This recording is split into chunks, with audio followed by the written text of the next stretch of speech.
દર્શક મિત્રો, ડેલી બોડેલી ન્યૂઝમાં આપનું હાર્દિક સ્વાગત કરું છું. મયુદ્દીન ખત્રી.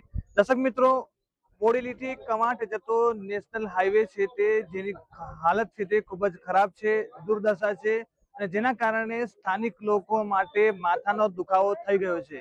હાલ તમે જોઈ શકો છો દ્રશ્યોની અંદર અહીં કોંગ્રેસ અને ગ્રામજનો દ્વારા એક ચક્કાજામ કરવામાં આવ્યા છે અને અહીં છે તે પોલીસ પણ આવી ગઈ છે, તમે જોઈ શકો છો. અને છેલ્લા 2 કલાકથી ટ્રાફિકમાં અહીં બસ ફસાઈ છે અને અન્ય વાહનો ફસાયા છે, પરંતુ સ્થાનિકો કહી રહ્યા છે કે હજુ સુધી કોઈ પણ અધિકારી ફોન ઉપાડતા નથી કે યોગ્ય જવાબ નથી મળતો.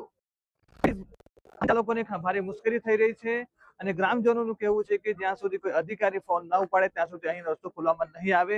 લોકોમાં ભારે રોષ છે, તમે જોઈ શકો છો દ્રશ્યોની અંદર. હાલ તમે જોઈ શકો મોટી સંખ્યામાં અહીં લોકો ઉપસ્થિત છે અને રોષે ભરાયા છે.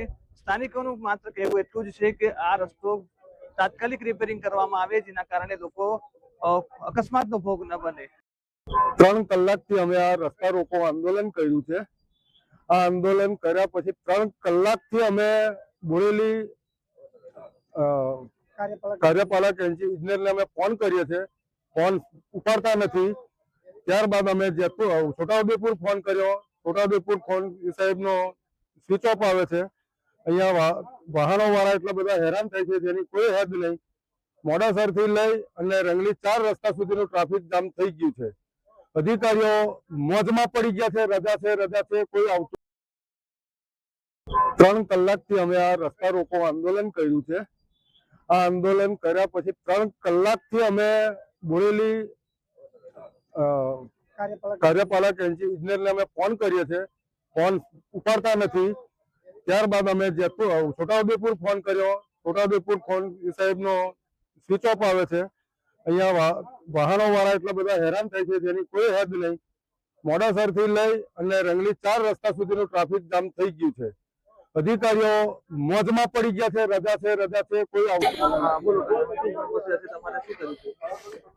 3 વર્ષથી જેતપુર પાવીનો પુલ તૂટી જવાથી જેતપુરના બધા જ વાહનો આ રોડ પર વારી દેવાથી આખા રોડ તૂટી ગયો છે.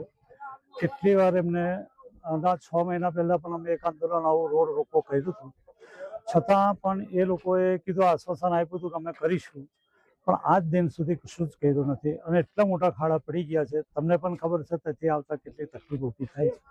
એક બેન કાલે એક ડિલિવરી માટે જતા હતા, એમના રસ્તામાં ડિલિવરી પણ થઈ ગઈ. એવા રોડ છે. તો ખાલી અમારે એમ કેવું છે, તમારે જ્યારે રોડ મોટો કરવો હોય કરજો, પણ હમણાં જે ખાડા છે એને ડામરથી પૂરી અને લોકોને સુવિધાઓ મળે એવી અમારી વિનંતી છે. બસ.